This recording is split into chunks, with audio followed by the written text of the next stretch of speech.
In this video, we'll be solving polynomial equations and writing equations given solutions. So let's solve x to the fourth minus 2x squared plus 16x minus 15 equals 0. The first thing we want to do is list out some possible rational zeros. Well, actually, the first thing I would have done, since there were 4 terms, is try to factor by grouping, and unfortunately it didn't, so then I would move on to the possible rational zeros, where we take the factors of our constant and divide them by the factors of our leading coefficient.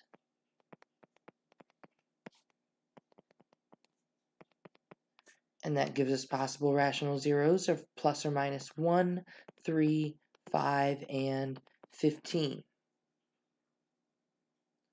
The first zero I always check is 1.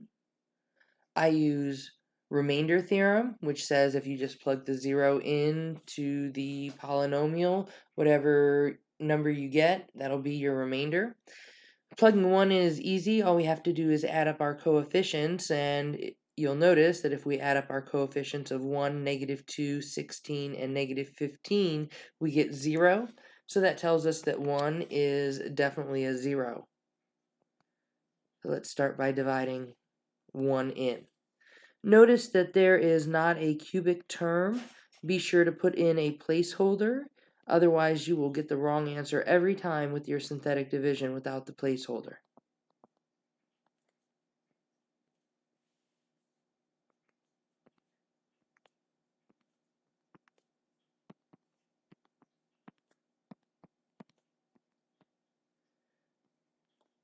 Completing our synthetic division, we do get a remainder of 0 as anticipated, so I'm going to start factoring my polynomial. A 0 of positive 1 gives us a factor of x minus 1, and our next factor will be cubic, x to the third plus x squared minus x plus 15. There's 4 terms in this factor, so again, I would try to factor by grouping.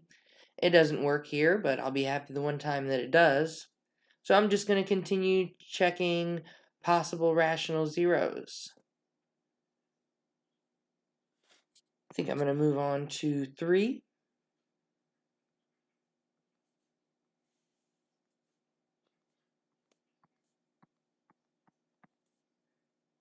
We perform our synthetic division.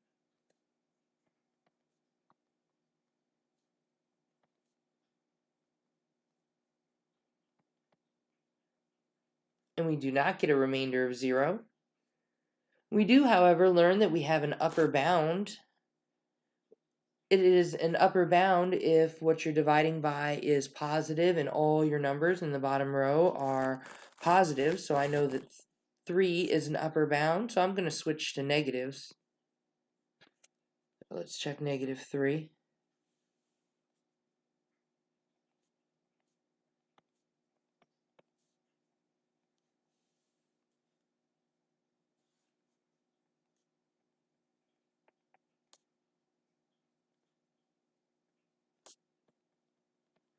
And -3 does give us a remainder of 0.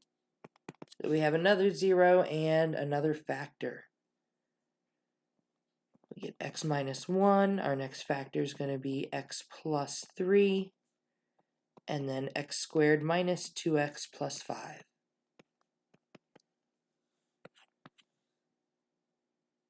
Remember, our objective is to solve here, not necessarily rewrite as a product of linear factors. So once you get down to a quadratics, you can just apply the zero product property to finish solving.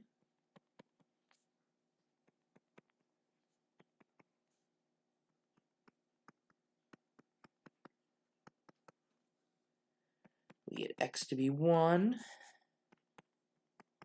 x to be -3, and that quadratic, it does not factor, so we're going to have to use quadratic formula to solve here.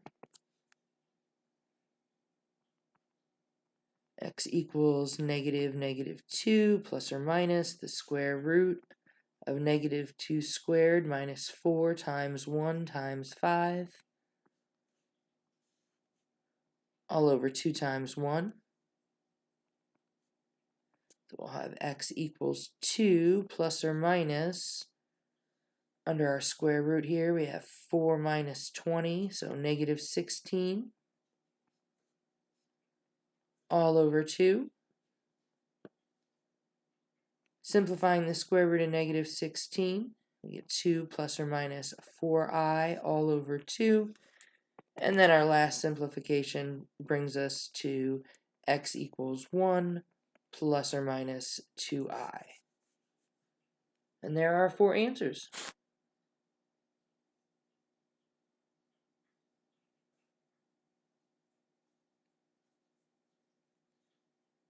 In our next example, we're going to write the polynomial function given the zeros. So let's find a 4th degree polynomial function f of x with real coefficients that has -2, -1/2, and I as zeros, and such that f of 1 equals 18. Well, the first thing they tell us is that we have a 4th degree polynomial, so we know that we'll have 4 linear factors. The next thing they tell us is that we have zeros of -2, -1/2, and I. Our zeros will give us our factors. Also remember that all imaginary zeros come in pairs, so we'll use our complex solutions theorem to get our 4th zero. And then the last thing they gave us was that f of 1 is equal to 18. We'll use this information to find our leading coefficient. All right, so f of x equals, we'll use a for our leading coefficient.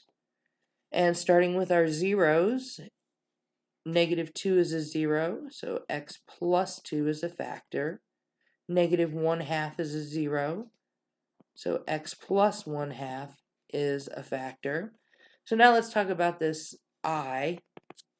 We know that the complex conjugate is always a second 0.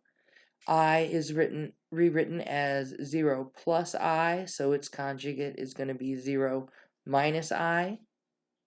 So that gives us zeros of I and -I.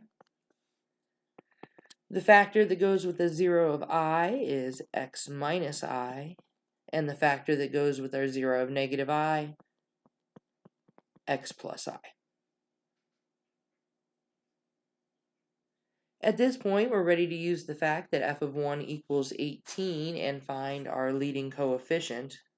So we'll plug 18 in for y and 1 in for x and solve for a.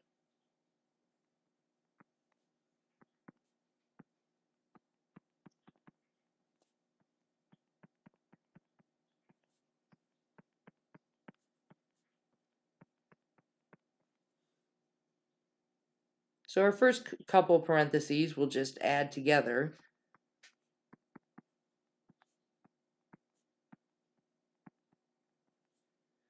But our second parentheses containing the i's, we're going to have to multiply that out.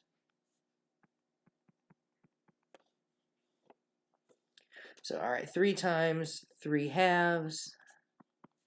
It's giving me 9/2 a, and then I'm going to multiply this out. 1 plus I minus I squared. We see our middle terms fall out.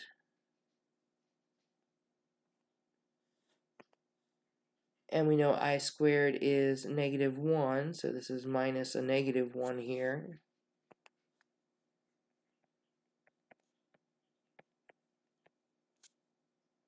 So 1 plus 1.